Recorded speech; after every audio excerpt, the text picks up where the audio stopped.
Hey, family, welcome to episode 12 of the My Enrolled Agent Career Podcast. In today's episode, I have a special guest with me that I met in the online community. As great as the online community is, I had the pleasure of meeting him in person this year in May in Washington, D.C. The reason I wanted to bring this person on is because there are people who are interested in the tax industry, and there is somewhat of a battle of the credentials if you are looking within certain online communities. We have the EAs on one side, enrolled agents, and then we have the certified public accountants on one side. And sometimes the question is, which one is better? And you all know me. You should know me by now. I truly believe that it depends on what you want to do within your career and which one will better suit the goals that you have. However, our guest today actually has both of them. And with a background in academia, this person is also a writer, a teacher, two tax professionals within the industry. So it is my honor and privilege to bring on our guest, Mr. Jeremy Wells, EA CPA, to join us tonight. Awesome. Thank you so much, Timalyn. It's really an honor to be here. And yeah, happy to talk about all things tax and credentials and accounting and all that fun stuff. Well, Jeremy, I appreciate you making the time to be here because for our listeners who may not know who you are, just from being connected to you online, I know you're pretty busy right now on the teaching scene with the different communities and then also with the new podcast you have. But go ahead.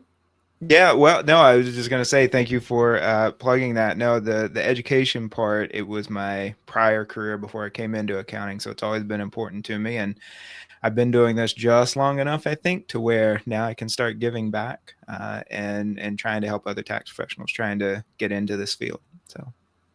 Gotcha. So we'll get into that a little bit more later on. I do want to ask you what I ask everyone who joins me on the show. How did you find out about the enrolled agent credential and what made you decide to sit for the exam?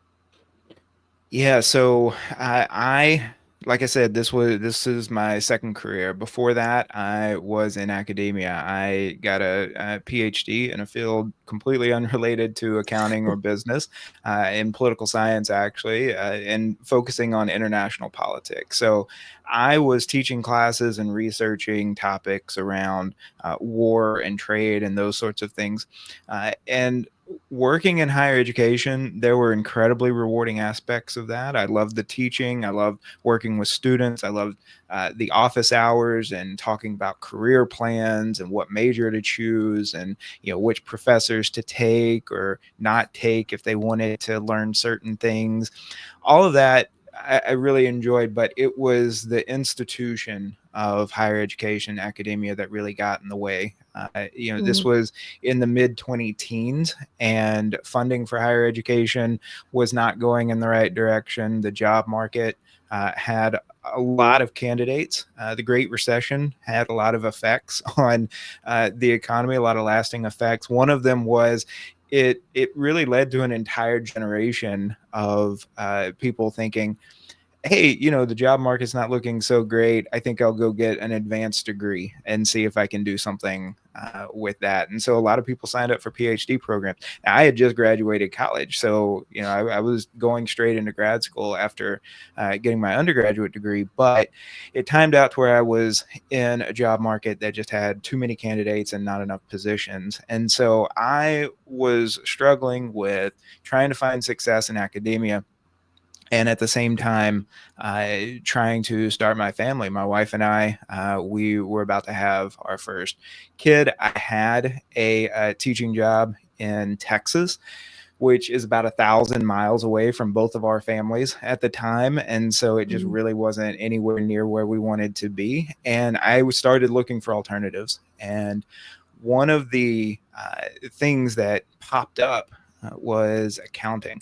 For a while, I was thinking about law school, and back in undergrad, I had taken some business classes because I thought maybe minoring in business would be good for that.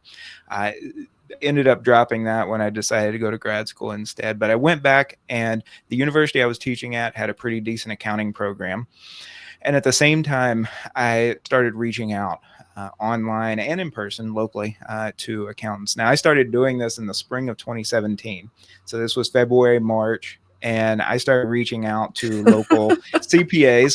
And not getting much response. You already know where this is going, right? Yeah. I'm like, I'm sending out all these emails to people and I'm not getting any kind of response. Of course, now I realize why, right? Like it was the absolute Right. worst time of year to be reaching out to them. But I got lucky. One CPA that I reached out to via Twitter, at least then it was Twitter, now it's X, right?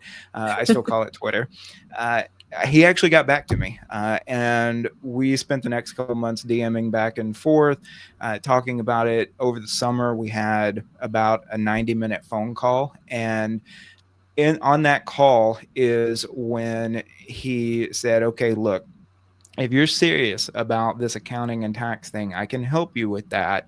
But here's what you're going to need to do first." And it turns out that even though he was a CPA, he was actually an enrolled agent before he became a CPA. The reason he became a CPA is he wanted to be partner in the CPA firm that he was working at. The only way that was going to happen is if he too was a CPA, but he was an EA for a while. And so he told me, look, there's this thing out there called enrolled agent. You got to take this test. You seem like a smart guy. You seem like you'd be able to handle these tests. So if you study for that and take it and get that done by the end of the year, and this was middle of 2017, if you can get that done by the end of the year, then when we go into 2018, I'll start sending you tax returns of my clients to work on.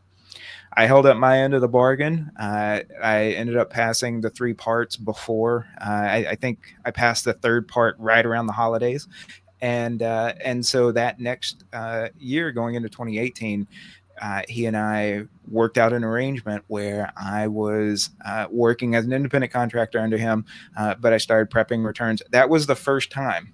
As an enrolled Wow. agent, that was the first time I had ever prepped a tax return, including my own.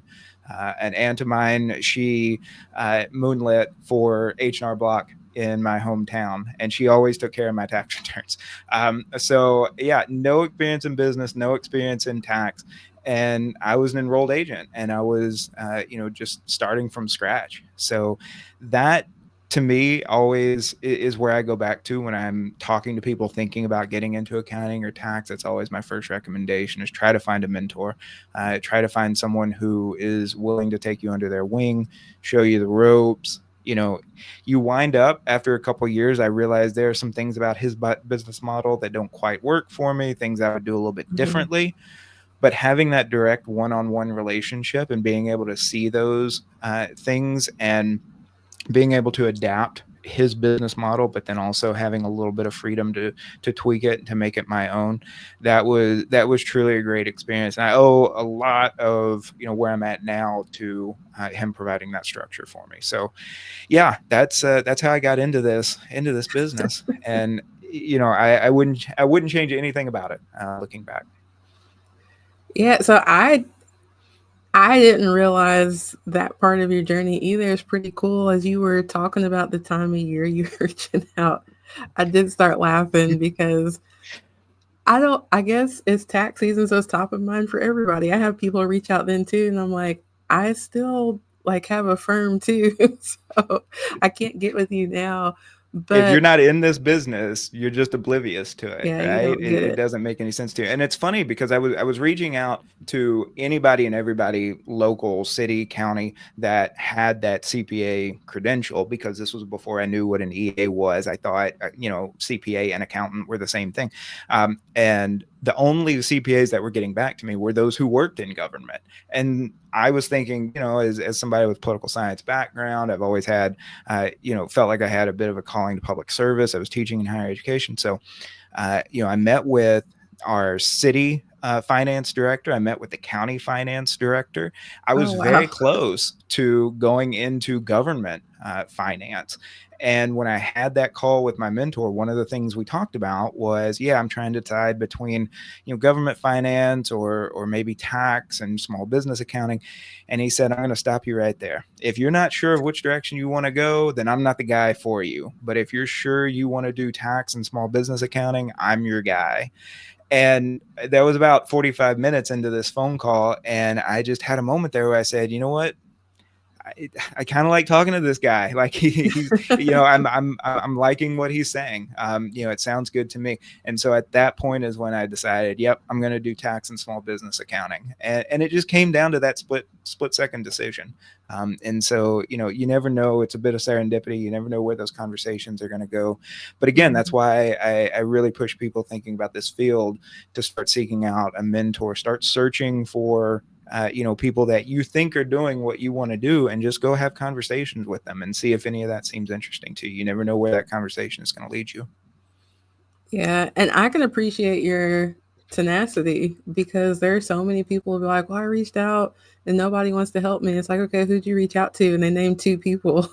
Like, Right, of, of right. course, now you know better, but you were reaching out to all these people during tax season. It's like when you really want something, you can go find somebody to Yep. point you in the right direction. And that's not my natural sort of way of doing things. I'm not a just pick up the phone and start cold calling people. That's not how I operate. But like I said, I was in a spot where I knew the career I was in was not really working for me. I had a wife and a kid on the way, and we weren't happy with our living situation, and I knew changes had to be made.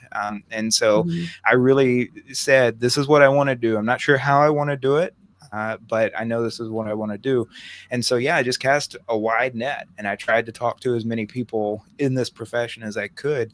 And that's my recommendation. Just if you're thinking about making a change, if you're thinking about pursuing a different career, just start talking to people, just start reaching out to people, and you'll get ghosted. You'll hear crickets, but a couple of those people, they will make some time. They will have a conversation with you. It might be a 10-minute phone call. It might turn into, a lifelong mentorship relationship. You never know. You just have to keep talking to people. Yeah, I appreciate you sharing that.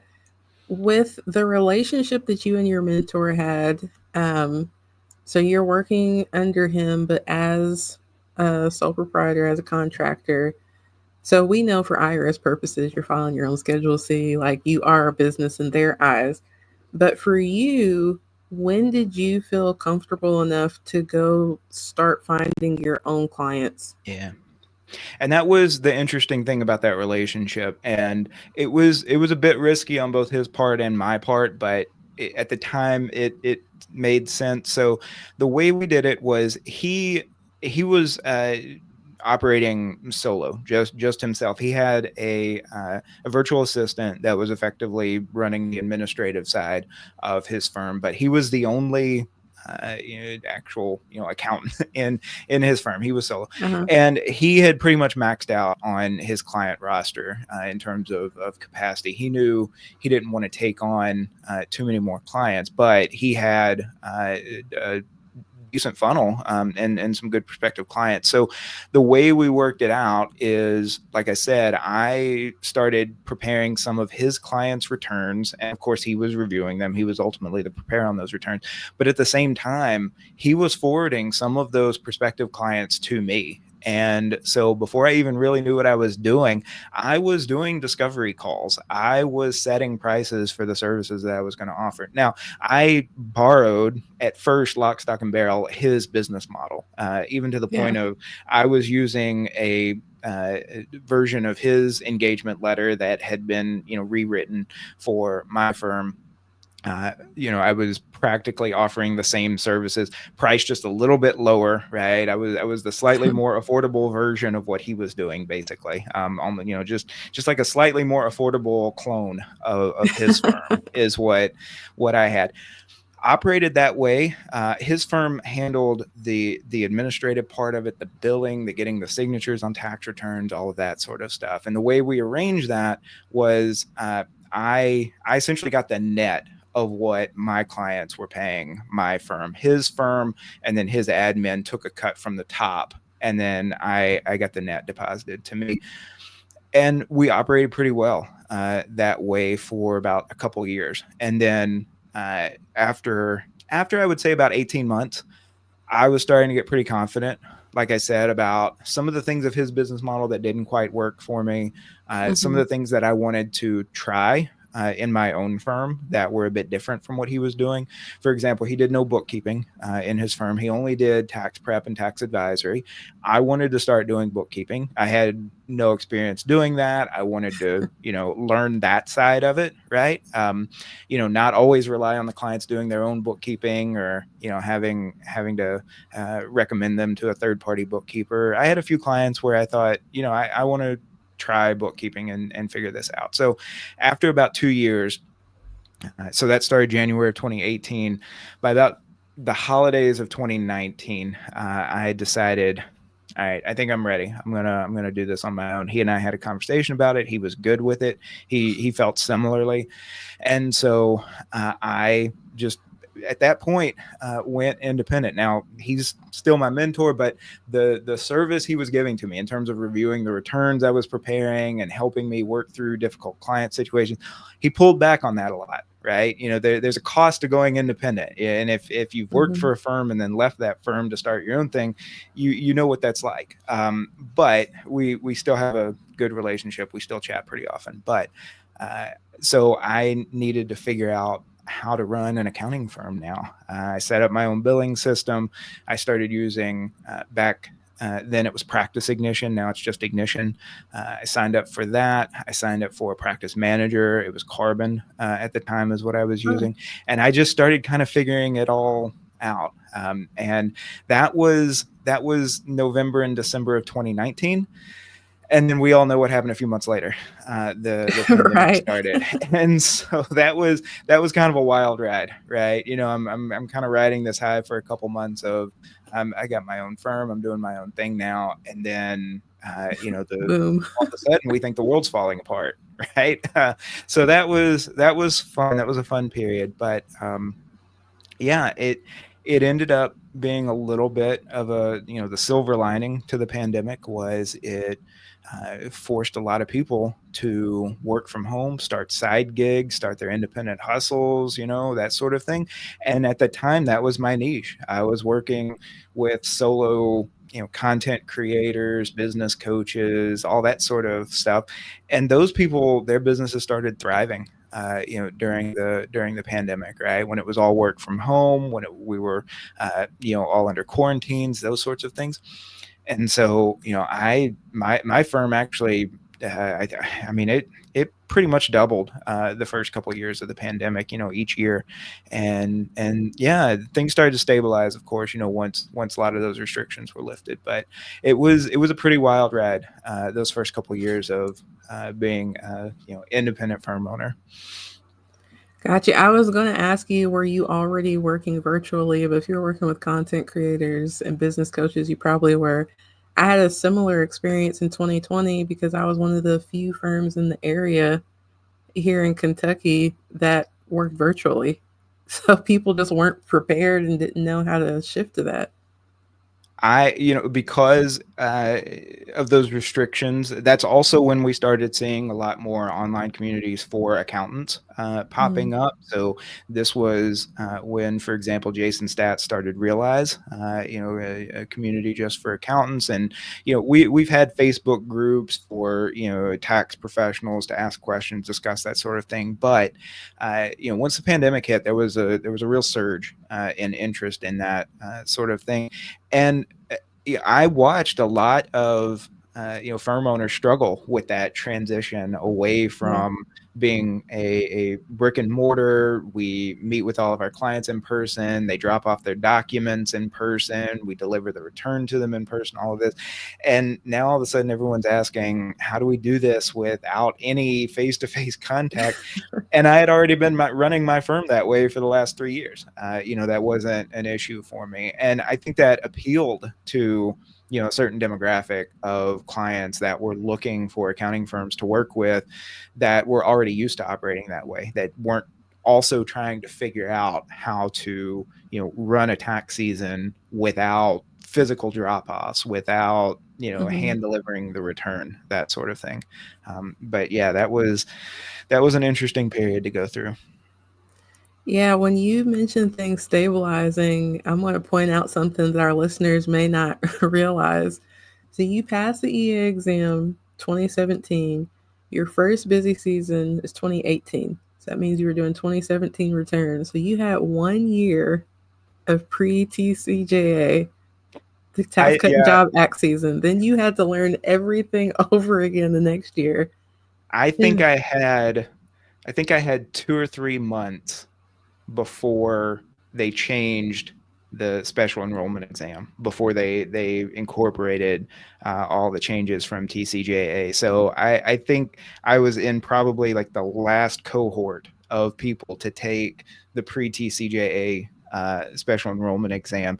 And then you're right, I spent a lot of 2018 just kind of unlearning some of the things that that I had just spent the last 6 months, trying to figure out, and then on top of that, trying to figure out, along with everybody else, all this stuff that was new. That listening to some of the older tech professionals that had been through relatively big, although probably not that big, tax law changes at the time. They had some frames of reference that helped understand some of those things, but there were things that were just completely new for everybody, right? yeah. Section 199A, qualified business income deduction, that was new for everybody. Nobody, we were all on the same playing field when it came to figuring some of that stuff out. So that was interesting too. And then of course, right into all of the pandemic relief. So EIDLs, paycheck protection loans, and then of course employee retention credit, all of those kinds of things. So in a way, I felt like I was behind, listening to a lot of the more older experienced professionals who had been doing this for a long time. But in other ways, I felt like this is a period where we're all just kind of figuring a lot of this out Yeah. together, right? It doesn't matter whether you've been doing this 6 months like me, or 60 years like some of them, right? We're all figuring all of this out. Yeah, I just thought about that period and I was like, he said stabilize. Like, he hasn't, like, the past couple of Yeah, years are probably the most consistent. that's I right. remember my first season was 2011. So I was at a bigger CPA firm, though. So, I mean, I didn't have to go like seek out training myself. And then Tax Cut and Job Act, I'm on my own. But then, like you said, all the pandemic relief was like, oh my goodness. With you being a new firm owner going independent, how did you keep up with all of the changes and making sure that you were educated on, Yeah, um, I guess, what to do, what to know? Because, like you said, all of our heads were spinning at that time. absolutely.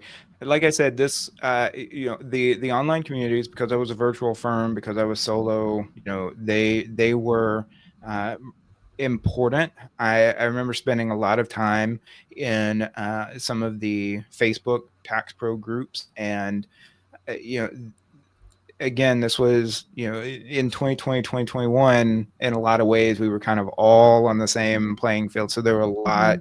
a lot of uncertainty, a lot of, I'm not sure what to tell my clients about this. And it was interesting seeing that. But ultimately, I wound up finding a couple of resources that, in some ways, I still rely on today. One of those was the National Association of Tax Professionals, NATP. I think Mhm. NATP provides a lot of great educational content, especially for beginning, those entering the tax profession, especially if their solo membership is relatively affordable for a lot of solo firm owners, and you get a lot of pretty good education for that. And then I eventually found my way to Compass Tex Educators, which, if you haven't had the pleasure of learning from Tom Gorzinski, I strongly recommend that. He is one of their primary instructors. And uh, over the years, I got to know Tom a little bit better, and a few others that have taught for Compass and now teach for a lot of other organizations, associations. So Natalie Colati, who's an expert in real estate tax, and Brad Messner, who's an expert in cybersecurity issues, Matt Metris in crypto and digital assets. Now I've met through joining National Association of Enrolled Agents, which came a couple years later. I've met some others like Ty Gaines that we both know, who is also a crypto expert. So, over time, just through these online discussions and connections, I was able to find and recognize people who just seemed to know what they were talking about. And again, I went, going back to the way I was operating when I was coming into this field, I just reached out to them. When I had a question, I reached out to them. And sometimes, their answer was, there's probably a course for that, or that's really beyond, what I can answer over a direct message. And I respected that. But it really was trying to find the people who seemed like they knew what they were talking about, and relying on the organizations that were providing continuing education. I love that. Brad was he was on here a few weeks ago. I Good always deal. tell people his first class that I ever took, we were both speaking a couple of years ago for FSEA. And I said, he made me reconsider if I even wanted to do this anymore.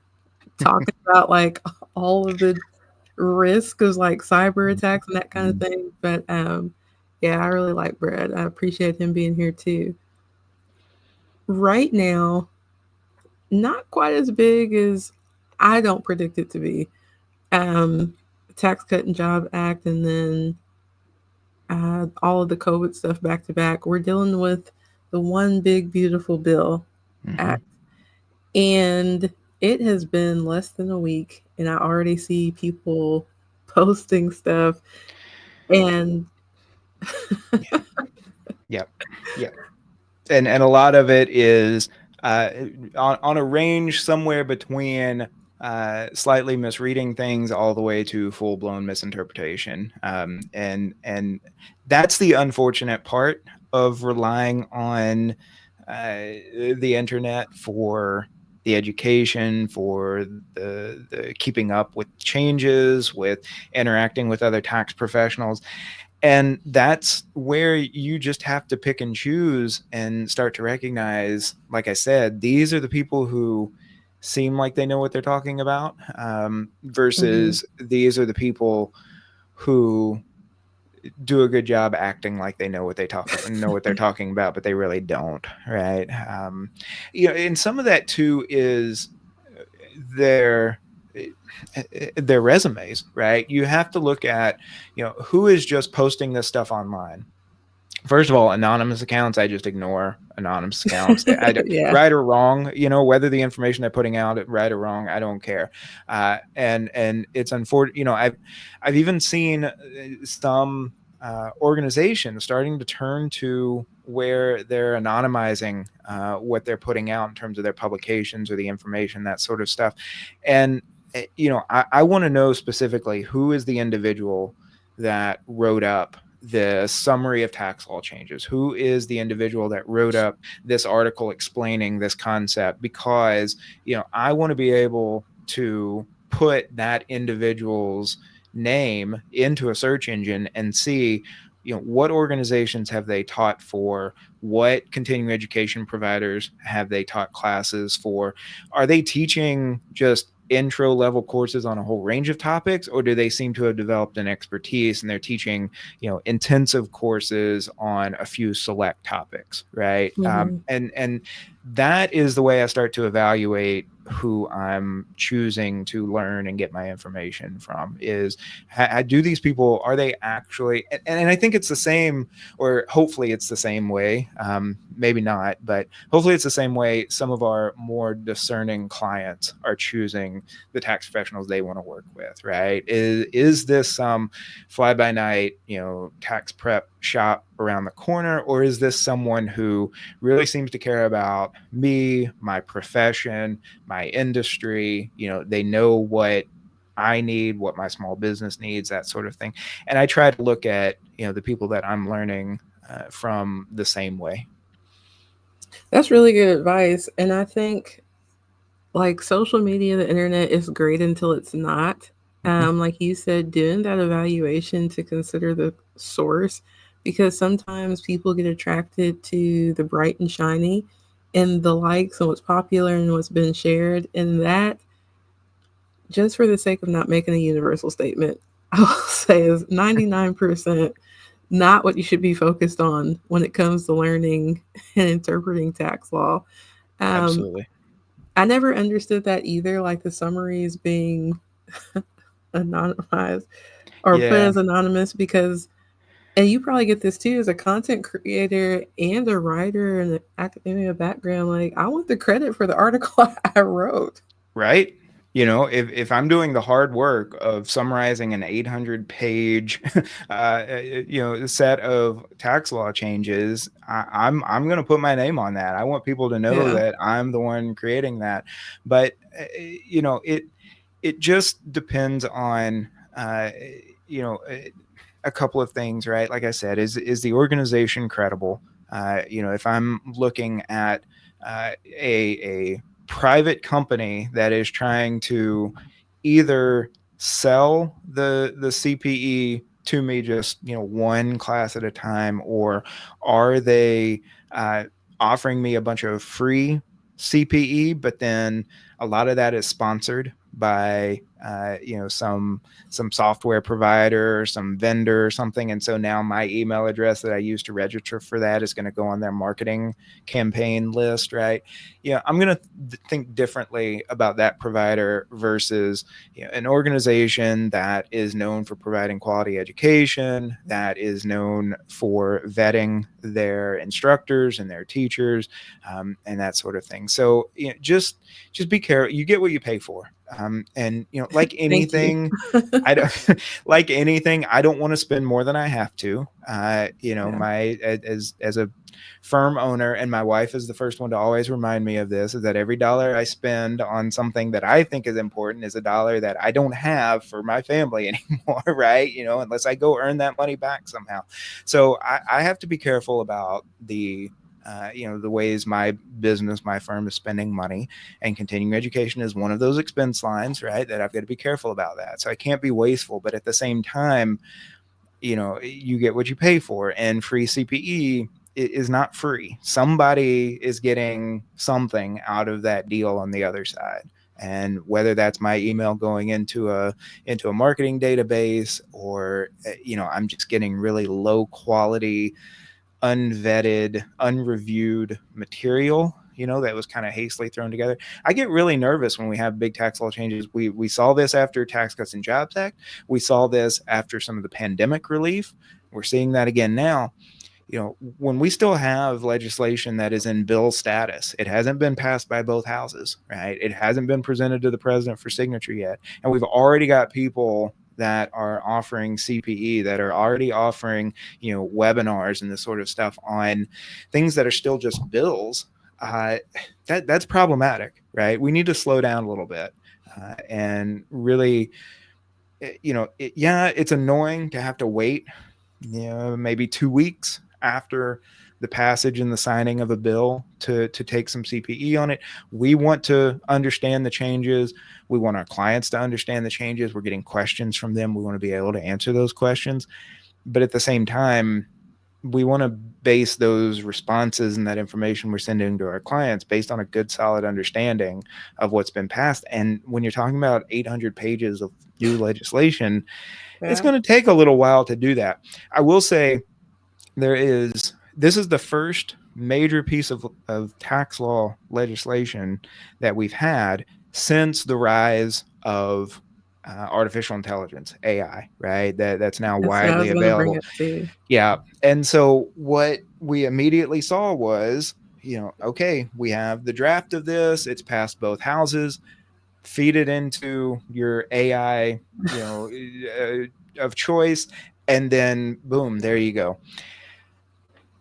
For the people who are doing that and relying on that, I wish you the best of luck. I think just like anytime you rely on AI to just, take that much information and just tell you what it says rather than actually reading through it and understanding it yourself, I think you're taking a pretty big gamble. AI is good for a lot of different things, and reading complicated tax law and fully understanding it, I don't think we're quite there yet. The best way I've heard AI described as a way to use it in your business is just think of it as that intern or that new junior hire, right? They've got some basic understanding. They might have a little bit of basic experience, but at this point in its career, the closest it's come to real accounting work is going and getting coffee for the partners, right? Like that's what interns do, that's what junior staffers do, right? And I think that, AI is maybe just, a couple months of experience beyond that level. It's great at helping us come up with marketing ideas. It's great at helping us soften up language when we've got to send a tense email to a client, that isn't getting stuff to us on time, for example. It can be great with those sorts of tasks. Where it's not really great is taking really complex, legalese and giving us a clear, accurate understanding of what that says. So no, I would not take 800 pages of new tax legislation, run it through an AI resource, and then act like I understood what all these changes are. Yeah, I 100% agree. And some of the summaries I saw is like people definitely like ran this through Chatty because Mhm. there's no Mhm. way.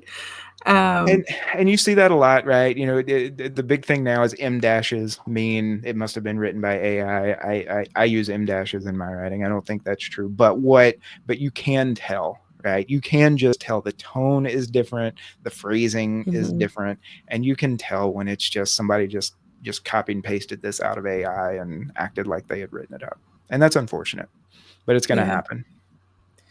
Yeah, I saw the giveaway with people saying that if it has M dashes, and I was like, well, some of us just know how to write. Some of us understand punctuation. Yeah, Yeah. right, exactly. But the other thing too, where I see like people kind of using marketing and I have this checklist for you to understand, yada, yada, yada. It's like, okay, we still have to wait for the IRS interpretation too. So we're not even And halfway done with the process yet. And there are a lot, just like with TCJA, right? Where, how many years? It was years before we had final regulations on qualified business income deduction, right? Section 199 Cap A. So we're filing tax returns, and we still don't have regulations on that for the first couple of years. And I think we're going to have some of that happening here. Some of it's going to be you know probably more on the minor side of things.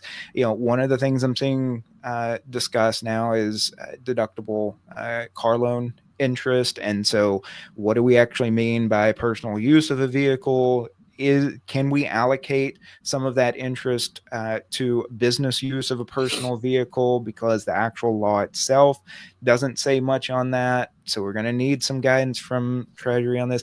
But then, there are just some other things where now we've got the deduction for tips income. So does that mean we're going to have some changes to Form W-2 so that we know what the tips income is, right? And it's just, there's going to be a lot of things that over the next 6 months, gearing up for the 2025, return filing in early 2026, still a lot of questions left to be answered. And then we've got to look at the quality of the people running the IRS right now.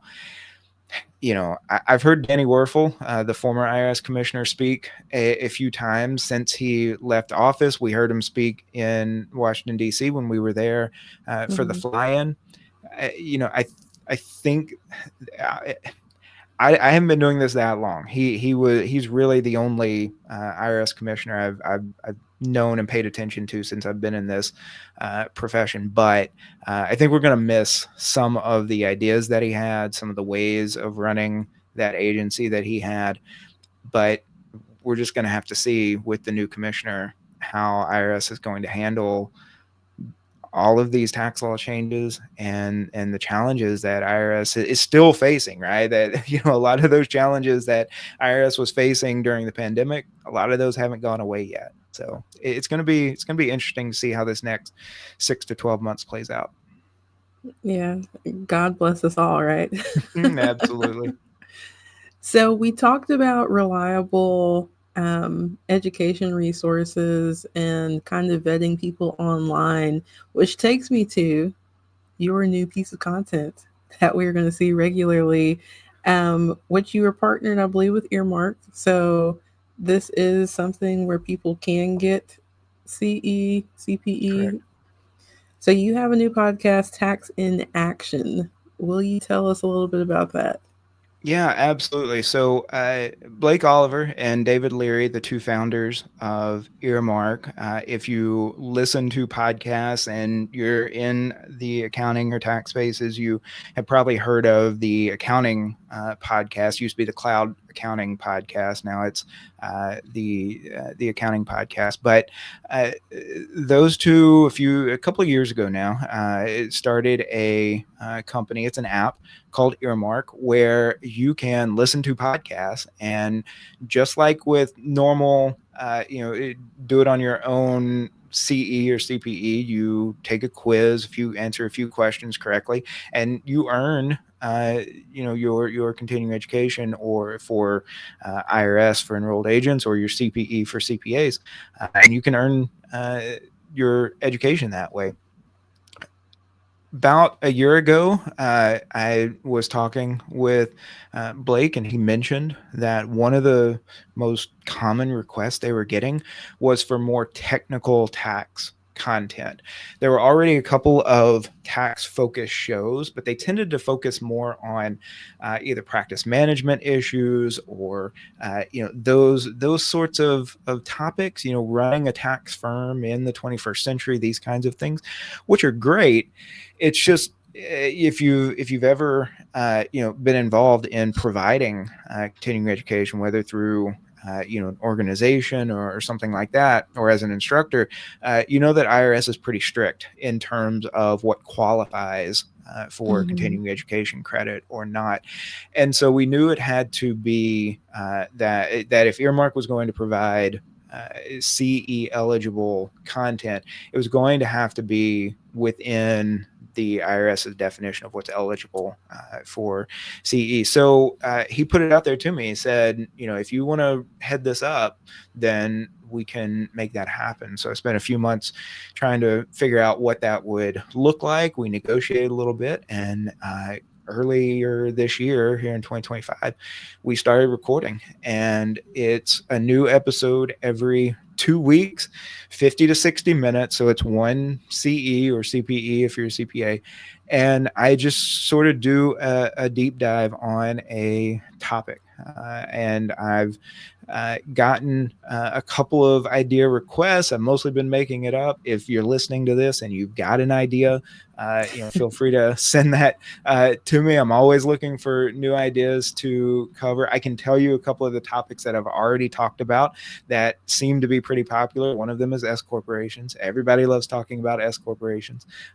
But yeah, that is how I'm trying to, like I said, give back. And so I spend 2 weeks just really doing a deep dive in terms of what does the tax law say, what are the tax court rulings on this topic, what are the treasury regulations on this topic, and I try to pull all of that together. Most of the episodes I try to focus around some sort of scenario, right? A Mm-hmm. realistic scenario, either something from a tax court case or maybe a private letter ruling. Sometimes I just have to sort of make up a realistic sounding case, but it's usually based on something that very easily any one of our clients could come to us and say, I've got this situation. How do I handle this? And so from there, I just kind of walk through what the tax law says on that, and then how we as practitioners can help our clients through these kinds of cases. And so, as the podcast title, tax in action implies, I'm really trying to make it practical, right? Not just a Mhm. high level overview of what the law says, but how we can actually apply that to real world client cases that we deal with.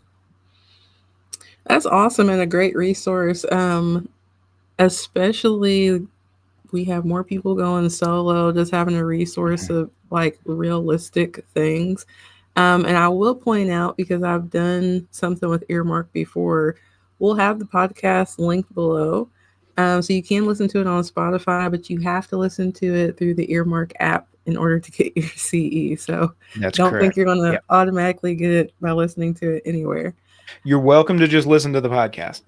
Yeah. And that's fine. I've gotten some feedback from people who have just listened to the podcast. But then, if you want to take it a step further and actually get that education credit, you need to go to Earmark. You need to download that app.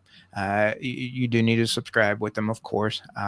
They have bills to pay to provide all of this. But once you do that, you will have access to an entire library. And there's a lot of, for enrolled agents, there is a lot of IRS CE eligible content on there.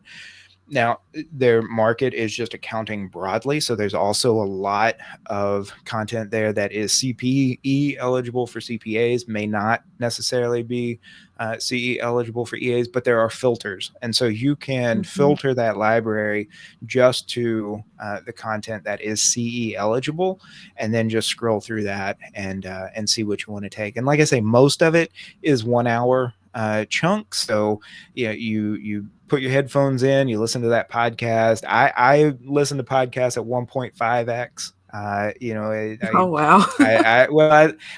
For a while there, I was listening to them at 2x, and then I realized I'm kind of missing some stuff. So especially if I'm trying to learn something from these podcasts, I need to slow it down a little bit.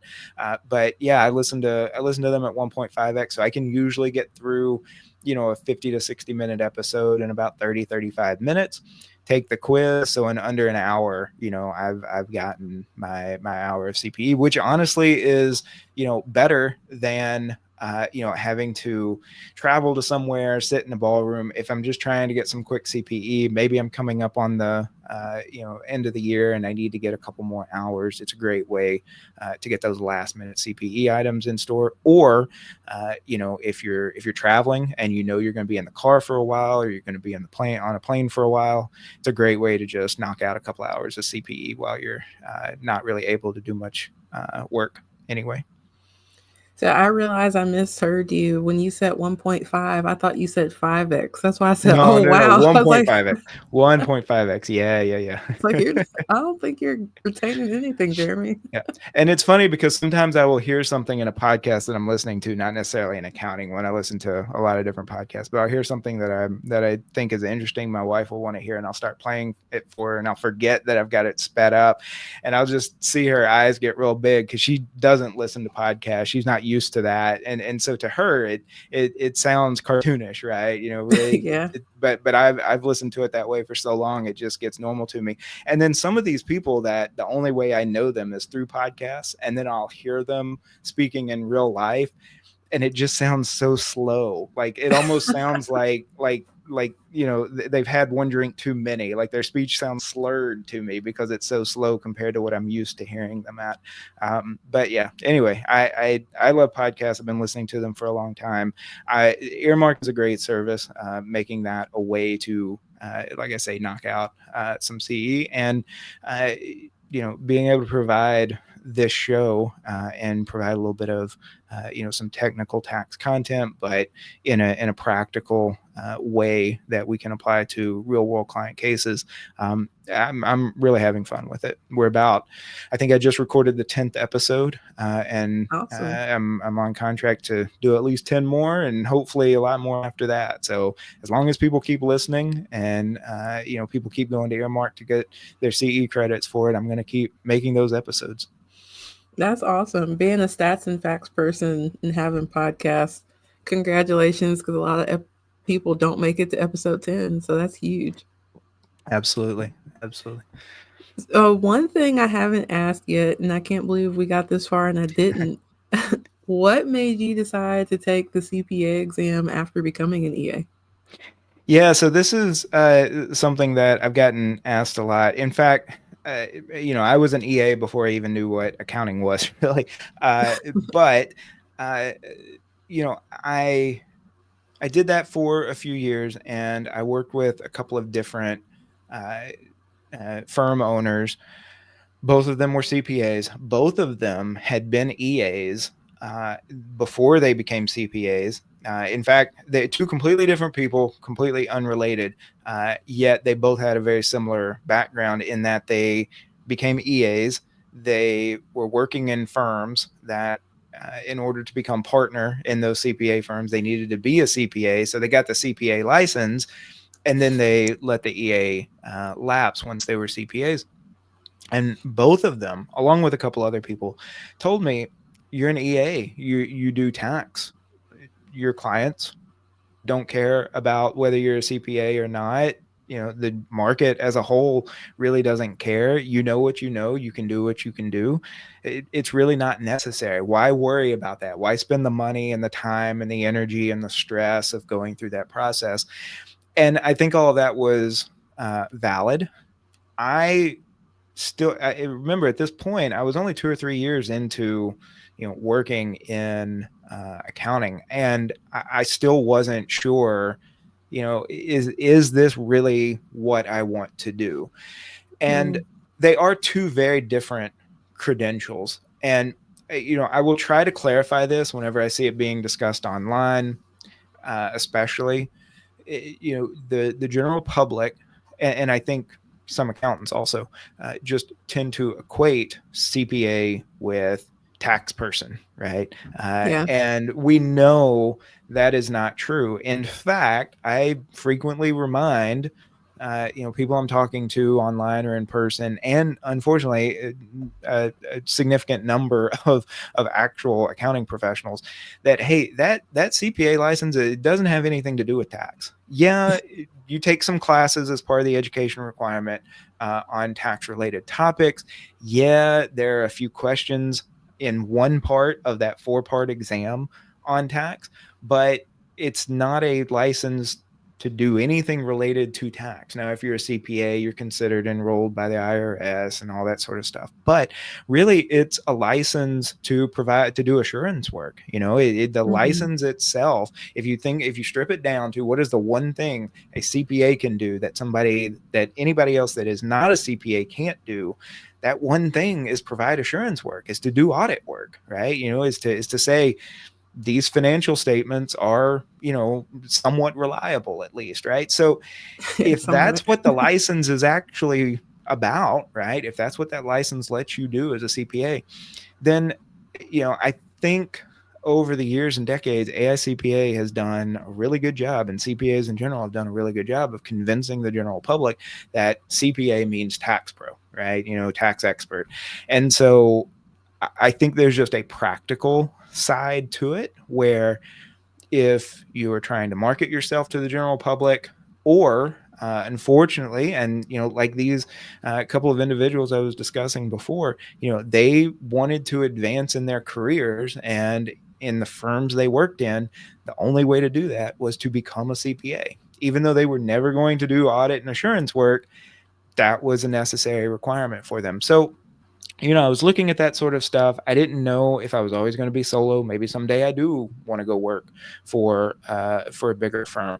I didn't know if I always wanted to do tax. Maybe at some point, at some point I would want to learn, some broader accounting work, and take some of that on.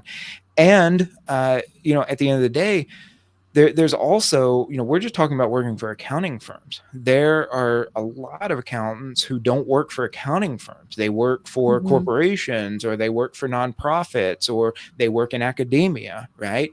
And there might be some value in having the CPA credential, trying to get into some of those uh, places as well. So, I said, I'm pretty decent at school. I'm pretty decent at exams. I think I can knock this out. I actually found an online Master of Accountancy program through University of North Carolina, and so I managed to get that done, and it was mostly night classes. uh, Took the exams. I passed 3 of the 4 sections on the first try. Audit, of course, because I've never done audit work.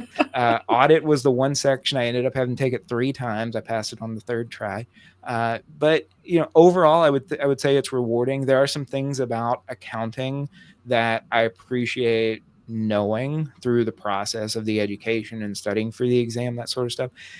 Is all of it relevant, to my day-to-day work? Not really. Mhm. But it's something that I've accomplished. It's something I've got. It's a signal to the public and to potential business partners, clients, employers someday, maybe, that I have that license. And for what it's worth, maybe someday it pays off. I don't know.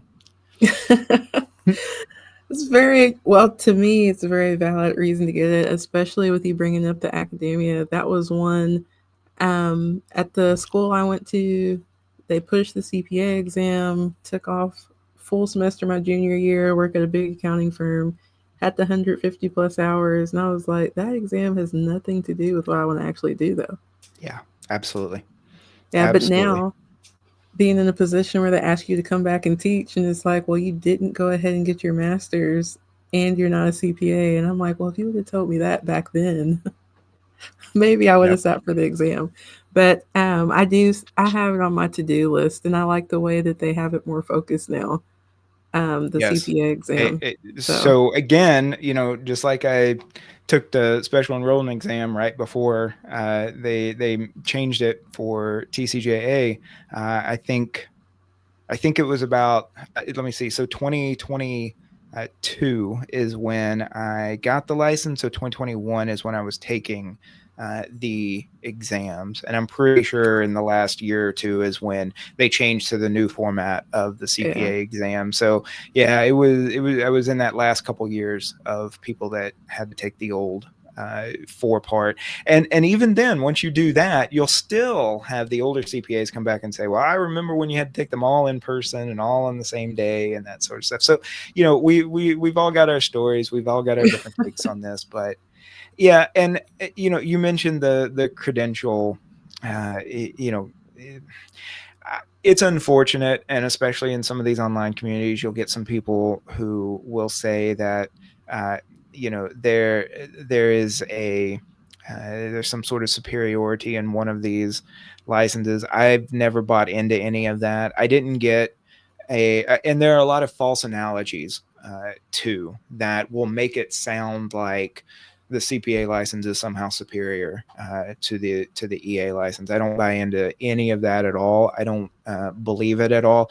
I would definitely let my CPA license lapse before I ever let my EA license lapse. There are a lot of things that are relevant to my day-to-day work and to the expertise that I've developed over the years that depend on that EA license way more than they depend on the CPA license. But that said, when those conversations happen, I try to step in and be neutral, because I am. I'm both.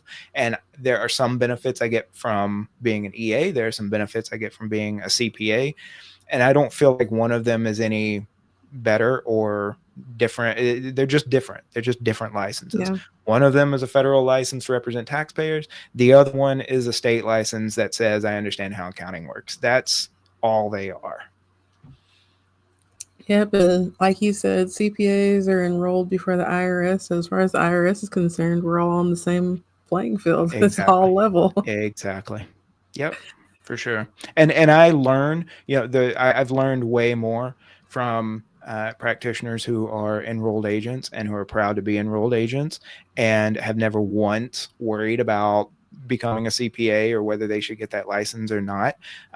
And then there are also some experts out there who are CPAs, and they're Hmm. experts in tax and that sort of stuff. So it's less about which credential you have and more about your approach to the profession and the expertise that you built up over the years. Yeah, for sure. I appreciate you being here. I do have one last question before we let you go. In your journey as an enrolled agent, if there is one thing that you could do all over again, what would that be? Ooh, that that is a uh, great question. I uh, as much as I knew that reaching out to people, and I talked about this a couple times already, but as much as I knew that reaching out to people and forming relationships was important, there were also times where some of these uh, discussions, debates, arguments would start to kind of flare up, especially on social media, right? We're behind those 280 characters, or behind those short videos or whatever. There's a real person, and it's really easy to forget that. And so there were times where I would get on one side or the other of these arguments or debates, and things would get said. And, looking back, I either should have just stayed out of it, or I should have come into it with a different mindset, a mindset to try to understand what the discussion was about, rather than come in with a particular take on that discussion. Now, that said, I do have some strong ideas on a lot of different topics within our profession. I've got strong takes on, what's the best way to price what we're doing, right? What's the best way to market to a specific set of clients? What's the best way to run an accounting firm? There are things I hate, like hourly billing. I just do. I don't know why. I just do. I'm always going to have a strong take on that. But that doesn't necessarily mean that every discussion about pricing and billing needs to include me coming in hard against, hourly billing. And so that's probably the one thing that, looking back, I'd change, is especially, early on, but I think this is important all the way through, is just come into these conversations, these discussions, whether this is, at a networking event, or at an accounting conference, or a tax conference, or in social media. Just come into these conversations from a mindset of wanting to learn, trying to see, why that practitioner thinks running their business that way is a good thing. You might learn something. There have been times where my gut reaction was, I'd never do things that way in my firm. And a year later, that's something I'm implementing in my firm, because I think, hey, maybe this will be worth trying, and so you just never know. Just always come into it from a mindset of being willing to learn each other. It's honestly one of my favorite things about this profession, is I mean, there's always a few bad apples, but what I found being in accounting and tax more specifically, is that the vast overwhelming majority of the people that you run into, especially with other firm owners, other practitioners, is we're all pretty friendly with each other, right? We're all, at the end of the day, we're all rooting for each other. It's not this cutthroat business, zero sum, you took that client, so therefore that's one less client I have. It really is not like that. And so if you're just Mm-hmm. getting started in this profession, just know that there are a lot of people out there rooting for you. And you just have to keep reaching out and starting conversations and finding those people. Very well said. Because your vibe definitely attracts your tribe as well. And if you don't put yourself out there, the people you would connect with can't find you. Absolutely. 100%. Well, Jeremy, again, thank you so much for being here. For the people who are watching, I do have Jeremy's contact information scrolling across. It will also be in the show notes. You can find him at J Wells Tax across all social media platforms. My personal favorite to follow him on is Threads. But Jeremy, what other social media platforms are you on as Yeah, J Wells thre- Tax? Threads is relatively new to me. I'm just getting started over there, but I've been on Twitter, now X, for a long time. It's really where I got started here. And tax Twitter is not the same as it was 3 or 4 or 5 years ago, but it's still there. There's still a lot of good practitioners on Twitter, Facebook, and of course LinkedIn as well. And like you said, it's at J Wells Tax for pretty much all of those. Thank you. And for our listeners, thanks for tuning in. If you have any favorite parts of the episode, please let us know down in the comments. Don't forget to like this episode and also subscribe. If you are interested in starting an EA firm of your own, make sure that you go to www.americasfavoriteea.com and join the email list there. And I will see you all next Sunday night at 8 p.m. Eastern.